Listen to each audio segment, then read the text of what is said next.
Em 1976, enquanto orbitava o planeta vermelho, a sonda Viking 1 da NASA fotografou algo que não deveria estar lá.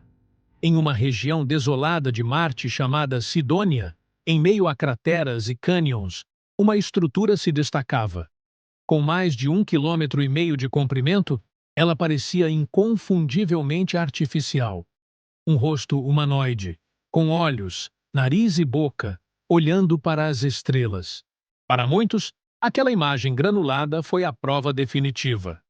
Uma civilização antiga e sofisticada havia prosperado em Marte, e aquele rosto era um monumento deixado por ela.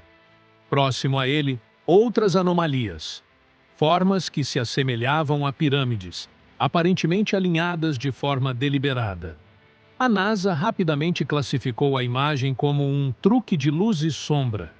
Mas, para milhões de pessoas, a verdade era outra.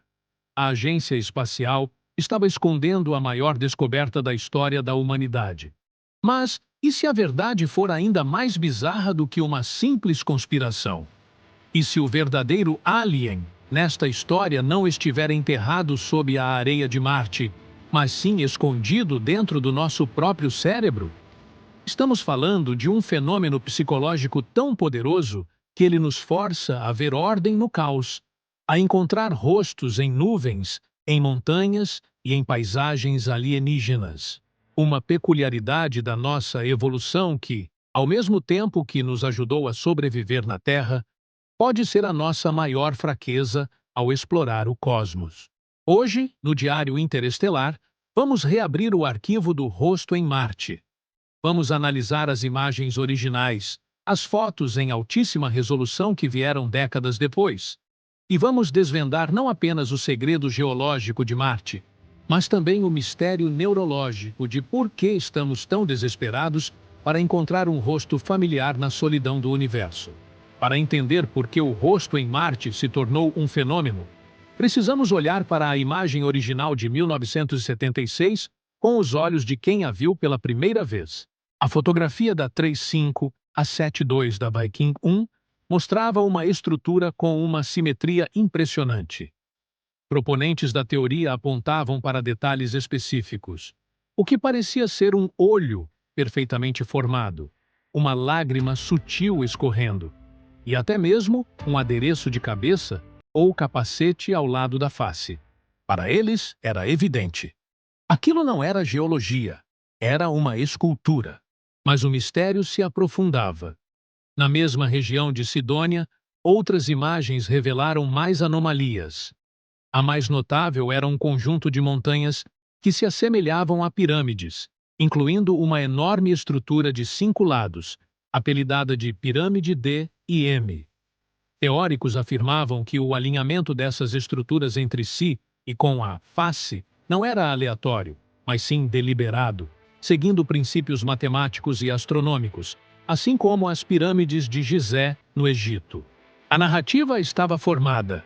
Não era apenas um rosto, era uma cidade inteira, um complexo de monumentos.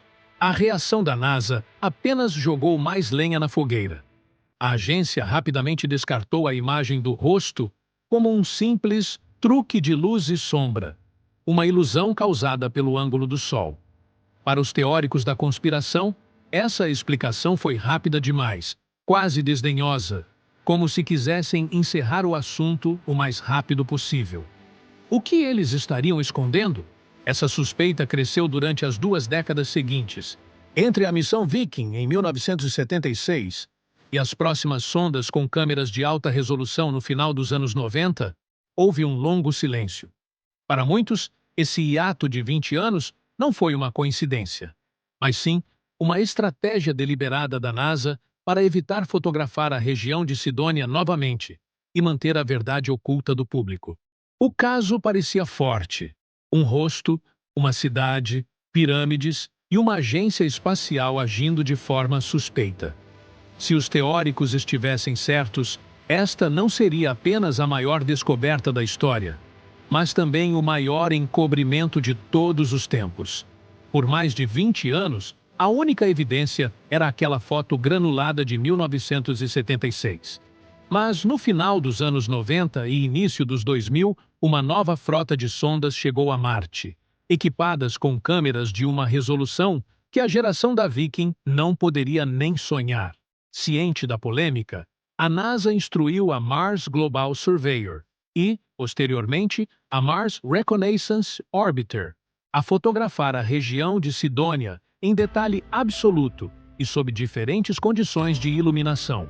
O que elas revelaram foi incontestável. Em 1998, a primeira imagem em alta resolução do rosto foi divulgada, e o rosto havia desaparecido. Em seu lugar, o que se via era o que os geólogos sempre suspeitaram: uma grande formação rochosa natural, uma mesa, erodida por milhões de anos de ventos marcianos. A ilusão de um rosto era uma combinação perfeita da baixa resolução da câmera antiga, que borrava os detalhes, com um ângulo de luz solar muito específico, que criava sombras que se assemelhavam a olhos e boca. Com a luz vindo de outra direção, a ilusão se desfazia por completo. O mesmo aconteceu com o resto da cidade. As estruturas que pareciam pirâmides se revelaram montanhas pontiagudas, comuns em Marte e formadas por processos de erosão.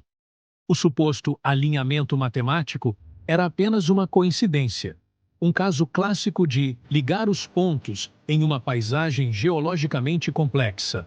A cidade dos deuses, em Sidônia, sob a luz fria da ciência e da alta resolução, se dissolveu em uma coleção de colinas, morros e crateras. Geologicamente, o mistério estava resolvido. Não havia monumentos em Marte. Não havia uma civilização perdida. Mas isso, em vez de encerrar a história, abriu uma porta para um mistério muito mais profundo e pessoal. Se não era um rosto, por que milhões de pessoas, incluindo pessoas inteligentes e instruídas, viram um rosto com tanta convicção? A resposta para essa pergunta não estava mais no solo de Marte.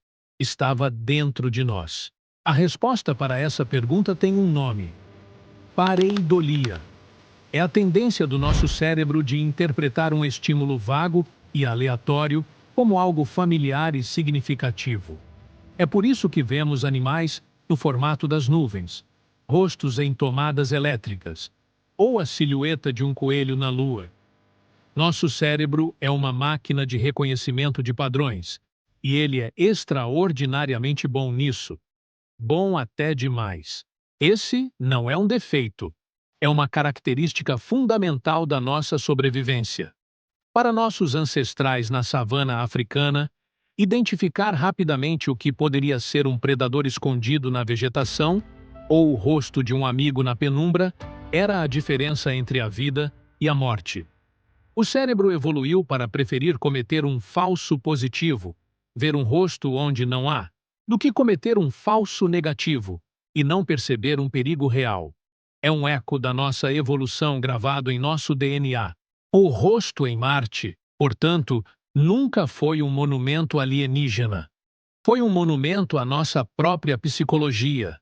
Foi o nosso cérebro fazendo exatamente aquilo para o qual foi programado por milhões de anos: encontrar um padrão familiar na paisagem caótica e estranha de outro mundo.